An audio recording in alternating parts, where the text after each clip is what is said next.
Guys आज ना आम भद्रक पिला मो कन्फ्यूज सब क्लियर करियो। तो जय जगन्नाथ सांग मैंने जेहेतु मोर सब ड्रेस छात उपर सुखाई तो सकाल सकाल पळाई छात उपरकू आ देखिबार तो बुबुडू कोला होउजंदी कारण मु 2-3 दिन हम पाखु आसी नथिली एठी कि सम टाइम स्पेंड कला परे देन मु पळाई आसिली तळुकू कारण सेठी बेनु 10 मिनिट हम अपेक्षा करछि मो पई। आ गाइस जेहेतु मते ठंडा है मो वॉइस टी अलग प्रकार सुबुतियो हां देन एठी पळाई आसिली तापर आमे चललु चांदेल पार्क को। तो गाइस एठी ना मार्केट ऊपर आसी देखिल जे पुचोई हम पे एठी वेट करछि कारण से काली भुवनेश्वर पळेयो किछ काम रे तो सेति पे हम समस्त मिसी चललु बुलिया पे। तो गाइस किछ टाइम पर आमे आसी पहुंचेलु पार्क ठी आ कोना माने मु सेतोळु भाबुतली बेनु एपन तो आसीनी काई देखला त गाडी रे तेल ही सरी जाइतले आ मो हिसाब रे सरकार को एति अनुरोध कि गाडी रा तेल न चली पानी रे चले भलो होंदा।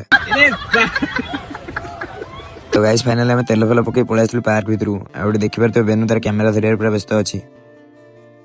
तो गाइस एठी किछ समय वीडियो कर सला परे हमें पळा आसलु बस स्टैंड पाखु कारण एठी किछ वीडियो करियर थिला। आ गाइस एठी ना 3टा फोन भितर 2टा फोन स्विच ऑफ हेतला आ जाकी चार्ज थिला केवल मो फोन रे। तो गाइस एठी हमर वीडियो बना तो सइला एठी पुच्चोई भुवनेश्वर जिया पूर्व किछ वक्तव्य प्रदान कला। भाई आसियो केबे फेब्रुआरी 25 रे साजना से 3 दिन थियो आसीमी ओडिसा रे गुट्टे मेलण मत्तु मेलण फेमस। तो गाइस सब कथा ठीक अछि बाकी मु गुट्टे कथा कंफ्यूज अछि ए 2 दिन पूर्व ना मत्तु मेलण नै गोटे वीडियो पोस्ट करथिली जोटा बाकी प्राय कमेंट आसला मत्तुरो आउ किछटा कमेंट आसला कि चूड़ा कुटीर बाकी मु गोटे कथा कंफ्यूज अछि मेलण टा कोड फेमस। आ गाइस जदी तुम भद्रक ताले फॉलो करी कमेंट निश्चय करियो। रहली जय जगन्नाथ देखा नेक्स्ट ब्लॉग रे।